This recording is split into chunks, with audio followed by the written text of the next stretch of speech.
Tsvangirai Death, remembering Zimbabwe's legend amongst men 1 month on.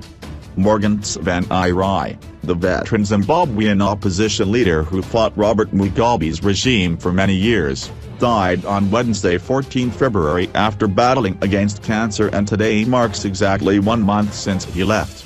His death at the age of 65 threw uncertainty over his movement for democratic change, MDC, party less than 3 months after the army ousted 93-year-old foe from the presidency. Mr. Tsvangirai, who founded the MDC in 1999, was among the most prominent critics of Mugabe, the longtime authoritarian leader who was ousted from power in November. Elections are due within the next 6 months, and Tsvangirai's illness and now death left his party in disarray, to the advantage of the ruling ZANU-PF party, now led by former Mugabe deputy Emmerson Mnangagwa. It is sad for me to announce that we have lost our icon and fighter for democracy, Elias Matsuri, one of the vice presidents of the MDC, said on Twitter. Mr. Mugabe's government detained him on numerous occasions over his vocal criticism of the regime. Security forces swooped on Mr. Tsvangirai in 1989 after he bluntly warned about the rising tide of political repression in the country. Mr. Tsvangirai also claimed to have been the target of 4 assassination attempts, including one in 1997 in which he said attackers attempted to throw him out of his office window. Mr. Tsvangirai took his first steps on the country's complex and sometimes violent political scene as a trade union activist in the 1980s. He went on to form a unity government with Mugabe after disputed elections in 2008 in which he beat the veteran autocrat, now 93 years old, in the first round of the vote. But violence against Mr. Tsvangirai's supporters, which he claimed cost 200 lives, prompted him to pull out of the runoff.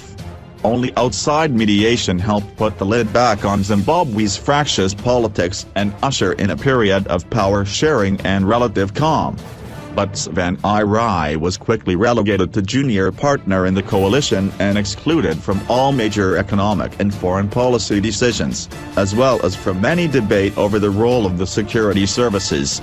He faced off against Mugabe 3 times at the ballot box and had been expected to oppose him once again in presidential elections set for 2018.